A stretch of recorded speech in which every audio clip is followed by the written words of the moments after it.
Ini bukan bumi, tapi duniaku. Aku terpilih menjadi dewa dunia ini. Tapi aku mungkin akan dilenyapkan. Karena ada 27 dewa lain sepertiku. Jadi aku perlu mendapatkan pengakuan dari makhluk hidup di dunia itu. Dan menghasilkan kepercayaan. Hanya dengan semakin banyak orang yang percaya, aku bisa menang dalam kompetisi pemilihan dewa ini. Kalau tidak, satu-satunya akhir yang menungguku adalah kematian. Peringkat 1. Pria bernama Xing Yun. Dia adalah pemain top dalam game bernama Dunia yang Hilang.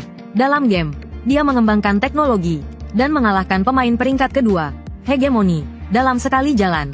Menjadi pemain pertama yang menyelesaikan semua pencapaian. Tepat saat dia mengeluh game itu membosankan, sebuah email misterius tiba-tiba muncul di layar. Selamat, Anda telah menyelesaikan semua pencapaian. Jadi, uji coba game berakhir. Dunia yang Hilang sekarang direncanakan untuk dirilis secara resmi. Pemain Xing Yun dapat menikmati game sebelum peluncuran resmi. Apakah Anda ingin masuk ke game? Melihat undangan di depannya, Xing Yun tidak ragu-ragu.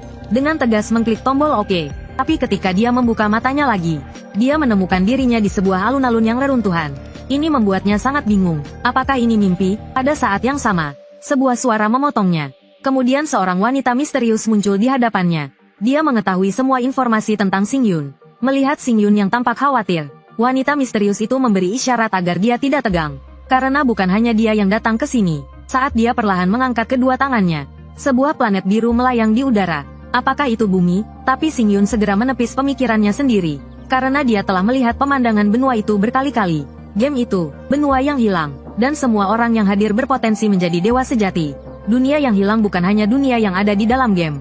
Tanah ini ditinggalkan oleh para dewa karena suatu kejadian di masa lalu. Di planet itu, peradaban yang cerdas dan cemerlang berkembang pesat. Ras yang berbeda hidup berdampingan secara damai. Sekarang, sudah waktunya bagi mereka untuk menyambut dewa baru. Tujuan dibuatnya benua yang hilang adalah untuk menemukan kandidat baru yang cocok untuk planet itu. Dan pada dasarnya sama seperti di dalam game. Selama Anda berusaha membuat penduduk asli percaya, Anda bisa menjadi satu-satunya dewa di planet ini. Mendengar ini, Xing Yun merasa tidak percaya. Bagaimana jika aku memilih untuk menyerah? Wanita misterius itu juga memberikan penjelasan. Jika Anda menyerah sekarang, Anda akan kembali ke kehidupan sehari-hari Anda. Dan Anda akan kehilangan ingatan tentang tempat ini. Setelah bergabung dengan game, Anda tidak bisa keluar. Dan hanya ada dua akhir dalam game ini. Lenyap atau menjadi dewa dunia itu. Setelah menjelaskan aturannya, wanita misterius itu memberi isyarat bahwa mereka punya waktu 15 menit untuk mempertimbangkan. Segera jumlah orang tersisa 27. Xing Yun juga menduga bahwa mereka mengundang kandidat berdasarkan jumlah pemain maksimum dalam game. Kemudian wanita misterius itu mengeluarkan kartu aneh. Ini sama seperti di dunia yang hilang. Pilih area kecil untuk memulai permainanmu. Nebula, sebagai peringkat pertama, adalah orang pertama yang memilih kartu. Saat menerima kartu, dia juga dikirim ke lokasi awal permainan. Namun, dia sangat frustrasi. Dia tidak menyangka bahwa sebagai orang pertama yang mengambil kartu, keberuntungannya akan begitu buruk. Ternyata, dia mendapatkan area serangga kecil dengan tingkat kemenangan terendah. Dan dia hanya bisa mengendalikan serangga. Meskipun malang, itu juga beruntung. Karena lokasi ini berada di daerah terpencil di timur benua, artinya jarang terjadi pertempuran di sini. Memberinya cukup waktu untuk berkembang. Dalam pengertian ini, perlombaan memakan serangga akan menjadi awal yang baik. Seperti para manusia katak itu. Tapi yang mengganggunya adalah jumlah sukunya. Sebagai suku pertama, sulit untuk berkembang. Karena jumlah 500 manusia katak terlalu banyak. Dan nilai kepercayaannya hanya 10 poin. Tidak berpengaruh pada manusia katak yang kenyang ini. Jadi dia harus mencari target baru. Dia segera menemukan beberapa manusia kadal. Mereka juga memakan serangga, dan bisa bertahan hidup di sini tanpa air. Setelah Nebula mengamati dengan cermat, seorang manusia kadal muda yang terluka parah menarik perhatiannya. Ini adalah suku primitif. Dia mungkin telah digulingkan dalam perebutan kekuasaan. Semakin dia merasa ditinggalkan oleh dunia ini, semakin dia ingin mengubah nasibnya. Di daerah tandus ini, bahkan air langka, apalagi makanan. Tapi saat itu, manusia kadal menjadi sangat bersemangat. Karena mereka menemukan seekor antelop yang terluka. Manusia kadal muda yang kuat segera bergegas ke sana. Sementara yang tua, lemah, sakit, dan cacat hanya bisa menunggu dia selesai makan dagingnya. Dan mendapatkan sedikit tulang. Tetapi beberapa manusia kadal berpikir bahwa mereka seharusnya tidak berbagi makanan dengan mereka yang hampir mati. Ternyata, sebelum ini mereka bertemu harimau bertaring tajam. Krak-kra terluka parah saat melindungi sukunya. Suku tersebut percaya mereka tidak boleh meninggalkannya. Adegan beralih ke malam hari. Saat ini, semua manusia kadal sedang beristirahat. Tapi saat itu, Krak-kra terbangun oleh suara. Ketika dia melihat dengan jelas, ternyata itu adalah seekor kupu-kupu. Ini membuatnya sangat penasaran, seolah-olah ada sesuatu yang memanggilnya. Krak-krak kemudian mengikutinya. Ketika dia sampai di puncak gunung, dia menemukan tumpukan kumbang yang menggunung. Dia menatap semua yang ada di depannya dengan tak percaya. Apakah ini keajaiban? Setelah menerima anugerah makanan, Nebula juga menerima kepercayaan dari manusia kadal. Karena kumbang-kumbang ini adalah harapan keselamatan mereka, dan dia bersiap untuk melaksanakan rencana selanjutnya. Di sisi lain suku manusia kadal, mereka telah mengakui bahwa itu adalah petunjuk Tuhan, dan memanggilnya Dewa Kumbang tanpa nama. Setelah memberikan begitu banyak sumber daya kepada suku, status Krak-krak di suku juga meningkat. Saat itu, dia kembali melihat petunjuk kupu-kupu. Tetapi ketika yang lain mengetahui bahwa arah yang dituju adalah arah yang dingin, namun ia mulai ragu, dan berencana menyuruh Krakara untuk mencoba arah lain. Tapi ia merasa harus mengikuti petunjuk kupu-kupu itu, karena tidak ada apa-apa di padang gurun ini. Daripada mencari tanpa tujuan, lebih baik mengikuti petunjuk dewa. Sementara Nebula diam-diam memperhatikan dari belakang. Mereka masih kurang iman, jadi ia tidak bisa ikut campur. Jika mereka percaya padaku, mereka akan mengalami masa depan yang tak terbayangkan. Krakara mengikuti arah petunjuk, dan segera menemukan sebuah oasis di gurun.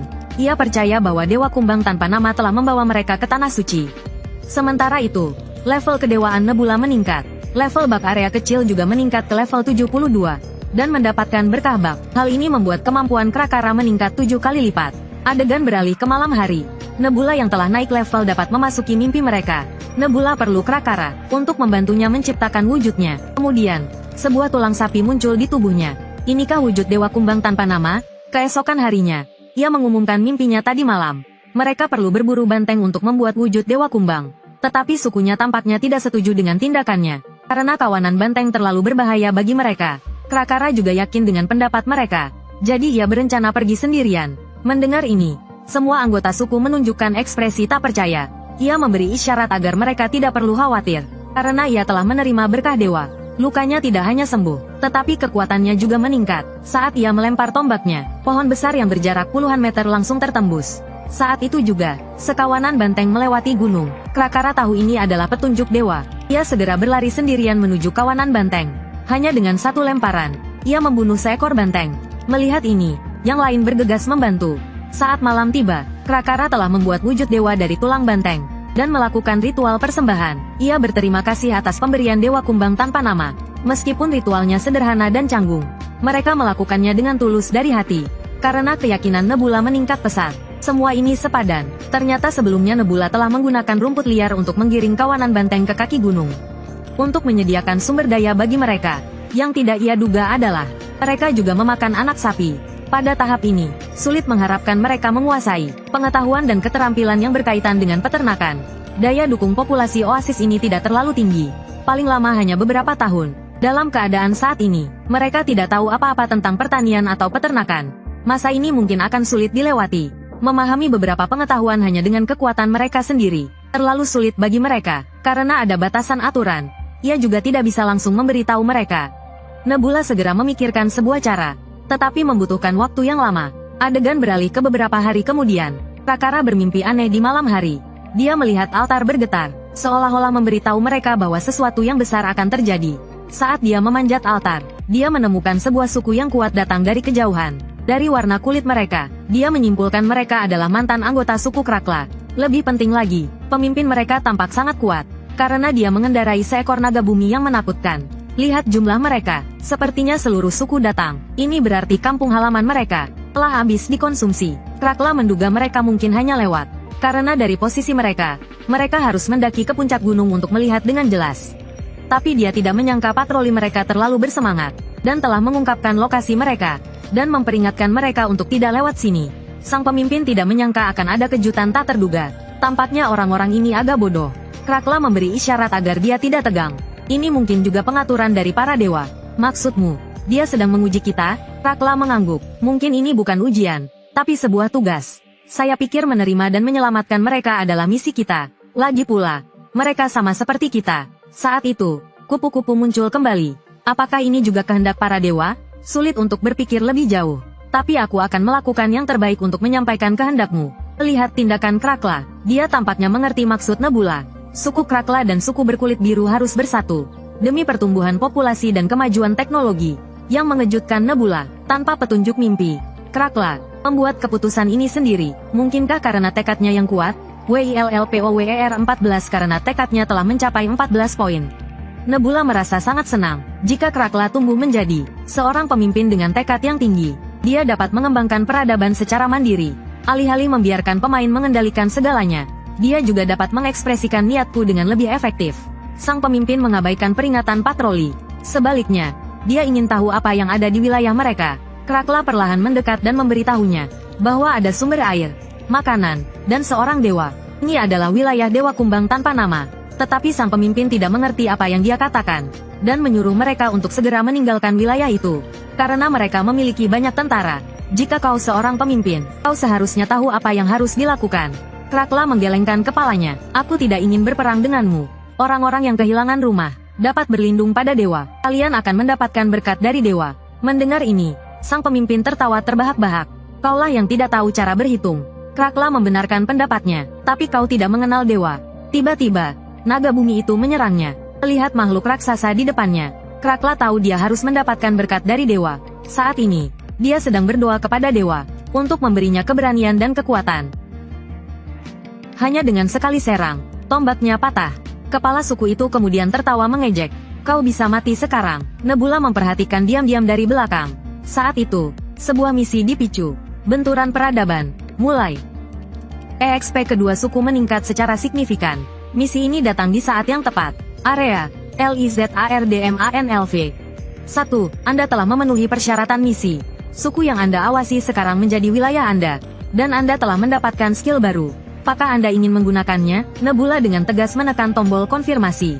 Seketika, seberkas cahaya turun dari langit dan mendarat di tubuh Krakara. Cakar tajam naga bumi menghantamnya dengan keras. Saat kepala suku mengira Krakara telah menjadi daging cincang, ternyata serangannya tidak mengenai apa-apa. Krakara yang diberkati merasakan kekuatan yang belum pernah dirasakan sebelumnya. Aku tidak tahu bagaimana kau menghindarinya, tapi kau tidak akan bisa menghindar untuk kedua kalinya. Saat ini, Krakara tidak merasakan sedikit pun rasa takut. Bahkan tanpa kekuatan dewa, dia bisa mengalahkan kepala suku sendirian. Tapi masalahnya, dia harus mengalahkan naga bumi ini terlebih dulu. Kekuatan naga bumi adalah 87 poin. Kekuatan Krakara adalah 30 poin. Tapi skill berkah yang didapatnya memperkuat tubuh fisiknya. Sekarang, naga bumi bukan lagi tandingannya. Karena kekuatannya ditingkatkan oleh keilahian tingkat D. 1D setara dengan 200 kali kekuatan maksimum biasa. Singkatnya, kekuatan Krakara sekarang mencapai lebih dari 600 poin. Perbedaan kekuatan yang sangat besar ini membuat semua orang merasa kagum. Hanya dengan sekali serang, dia mengalahkan naga bumi. Mereka tahu, tidak ada yang bisa melakukan itu selain mendapatkan berkah dewa. Tapi kepala suku sepertinya masih tidak terima. Dia mengambil belati di tanah dan menyerang Krakara. Tak disangka dia begitu keras kepala. Krakara kemudian memberinya tamparan keras, dan membuatnya pingsan. Siapa berikutnya? Melihat itu, yang lain meletakkan senjata mereka dan menyerah. Saat itu, waktu berkahnya habis. Dia menatap tubuhnya sendiri dengan tak percaya. Tadi rasanya seperti ada dewa di dalam dirinya. Melihat penampilan Krakara, Nebula sangat puas. Adegan beralih ke malam hari. Krakara sedang memikirkan langkah selanjutnya. Karena jumlah orang yang baru bergabung 6 kali lipat lebih banyak dari jumlah mereka saat ini. Dia menyadari bahwa oasis kecil ini tidak dapat menampung begitu banyak orang. Jadi mereka harus pergi untuk membangun peradaban yang lebih kuat. Dia juga menyadari bahwa bergabung dengan suku lain telah memberinya banyak orang yang berbeda. Keesokan harinya, dia menemukan seorang pandai besi yang tahu cara membuat peralatan besi. Dan dia bertanya kepadanya tentang persyaratan dan bahan yang dibutuhkan untuk membuat senjata. Pandai besi itu mengatakan kepadanya bahwa jika bukan karena keras kepalanya kepala suku, dia bisa membuat alat yang lebih baik sebelumnya. Karena dalam proses pembuatannya membutuhkan banyak kayu. Membakar kayu untuk membuat bahan bakar khusus. Krakara menatap belati di tangannya sambil berpikir, alat yang bagus tidak hanya dapat berburu dengan lebih baik, tetapi juga meningkatkan kekuatan tempur suku secara keseluruhan. Aku akan memikirkannya dan memberimu jawaban besok. Setelah pandai besi pergi, datanglah seekor lizardman bertangan satu. Ternyata dia mendengar kalau Krakla sedang mencari pemandu. Maka dia memutuskan untuk menawarkan bantuan. Krakla kemudian bertanya satu hal. Kau pasti sedang berkelana. Si lengan putus tersenyum dan membenarkannya. Tubuh tua ini telah berkelana kemana-mana, mencari tempat untuk beristirahat. Dalam prosesnya, aku belajar cara menentukan arah. Mendengar itu, Krakla jadi penasaran. Apa yang membuatnya begitu yakin? Si lengan putus mendongak, lalu menunjuk ke langit. Jawabannya ada di sana, bukan hanya langit. Krakla juga menebak kalau itu adalah bintang. Si lengan putus membenarkan tebakannya. Meskipun si lengan putus tidak tahu apakah bintang benar-benar bergerak, dia bisa menggunakannya untuk menentukan arah. Jika kau tahu jalur rasi bintang, kau tidak akan mudah tersesat. Melihat langit berbintang yang luas, Krakla juga merasa takjub, maka si lengan putus berniat mengajarinya cara membaca bintang. Menurut si lengan putus, bintang itu bergerak. Mereka berubah sesuai pergantian musim. Waktu berlalu, dan tak terasa sudah larut malam. Si lengan putus bilang akan menguji Krakla besok malam. Setelah dia pergi, penjaga naga bumi menemui Krakla, dan mengatakan kalau naga bumi jadi lebih jinak setelah diberi makan hari ini. Ternyata sebelumnya, Mano sangat buas terhadap siapapun. Para penjaga pun tidak bisa berbuat apa-apa. Tapi setelah melihat Krakla, keadaannya berubah. Melihat Krakla, naga bumi gemetar ketakutan. Rasa takut dari lubuk hatinya membuat setiap gerakannya hati-hati. Ia memakan makanan yang diberikan Krakla.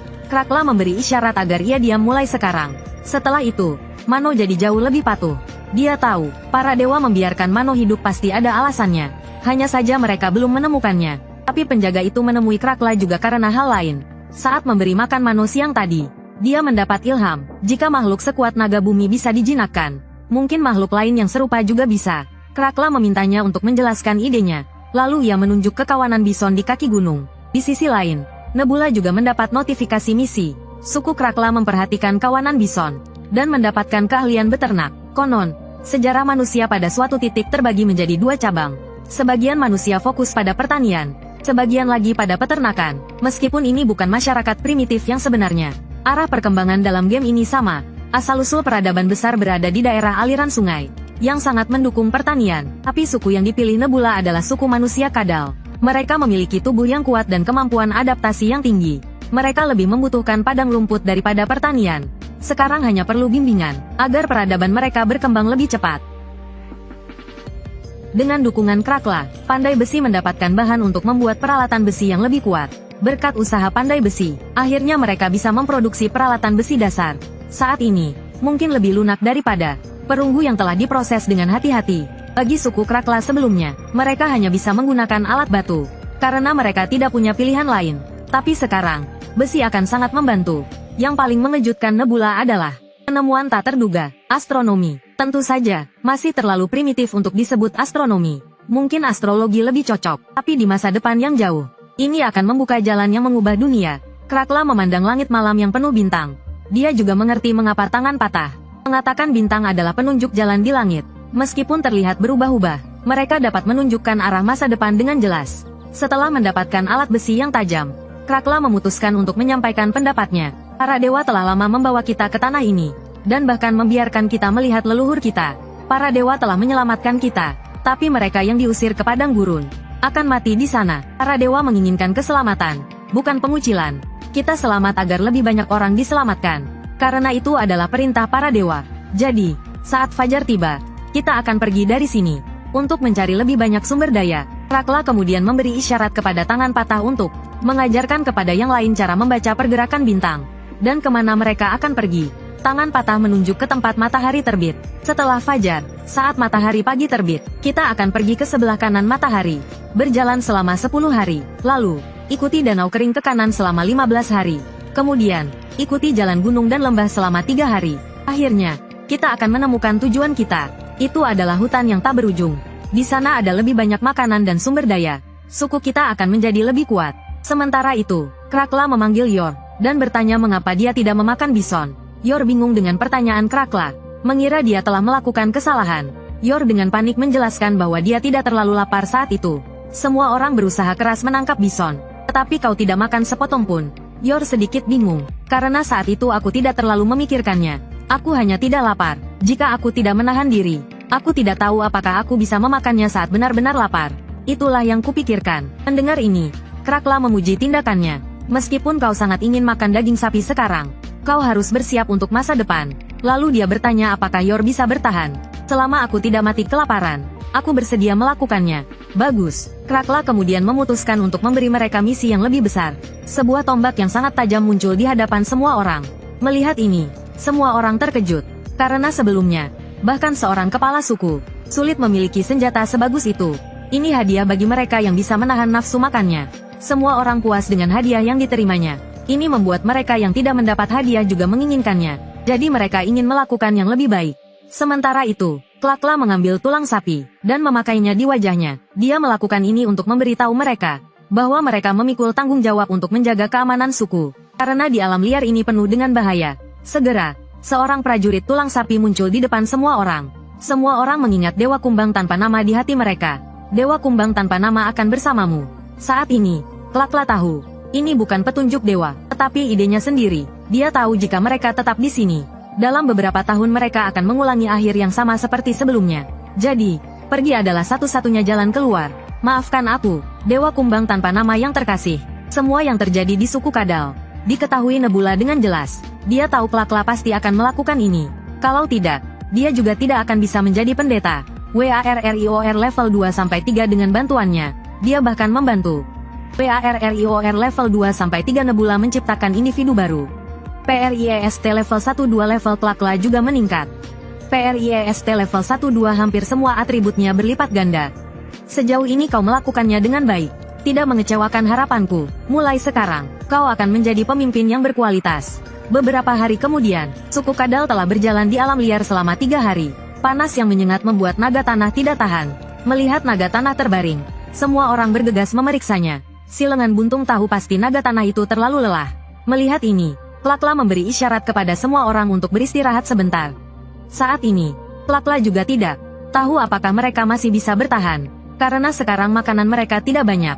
Kita hanya bisa berharap pada keajaiban lain dari dewa. Dan memberi isyarat bahwa ada suku lain di depan. Para goblin sangat senang meninggalkan tempat asal mereka, karena di sana tinggal monster yang menakutkan. Namun, saat ini dia tiba-tiba tertegun. Sekelompok kadal yang kuat muncul di depan mereka. Melihat senjata elit di tangan mereka, para goblin segera meletakkan kapak batu mereka dan menyerah. Kemudian menyerahkan sisa makanan mereka. Kurasa ini salah paham, kami hanya ingin cepat meninggalkan narai itu, dan mencari makanan di alam liar. Klakla juga penasaran alasan apa yang memaksa mereka pergi. Kepala goblin menunjuk ke gunung di belakang. Mereka dulu tinggal di sana, sampai tiba-tiba muncul monster. Dan Klakla juga khawatir apa itu, karena ia muncul di arah yang akan mereka tuju. Nebula memperhatikan semua yang terjadi. Ini memang monster yang sulit dihadapi. Siput raksasa jahat, semua nilainya lebih kuat daripada suku Kadal, dan memiliki 2 taring beracun yang besar. Dunia yang hilang menggambarkannya sebagai berikut. Mereka adalah makhluk yang diciptakan oleh para dewa sebelum menghilang. Setelah para dewa meninggalkan tempat ini, mereka meninggalkan makhluk-makhluk ini di planet ini. Sesaat kemudian, kepala goblin membawa Klakla pergi.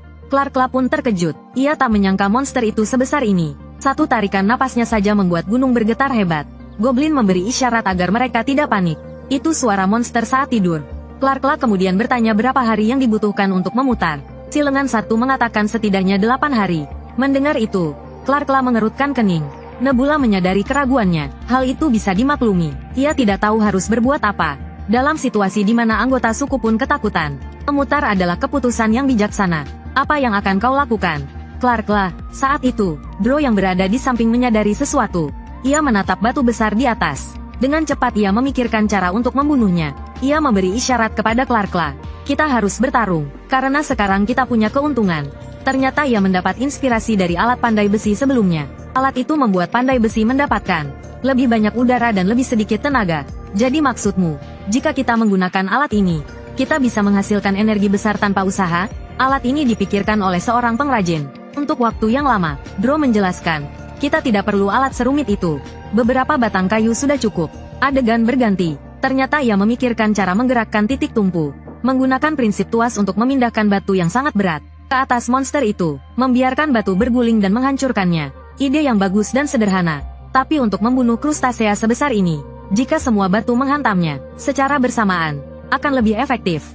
Nebula tidak yakin apakah bisa membunuhnya. Saat mereka menggerakkan tuas, batu besar itu berguling dengan cepat. Saat menyadari ada yang aneh, batu besar itu sudah ada di depannya, menghantam kepalanya dengan keras. Namun, 3 batu besar itu tidak membunuhnya, hanya menghancurkan cangkangnya, dan membuatnya marah. Melihat itu, Klakla memberi isyarat, agar mereka mempercepat dan mendorong batu yang tersisa. Tapi Nebula tahu, semuanya sudah terlambat. Sulit bagi orang biasa untuk memindahkan batu besar itu. Lalu ia memberkati Klakla lagi.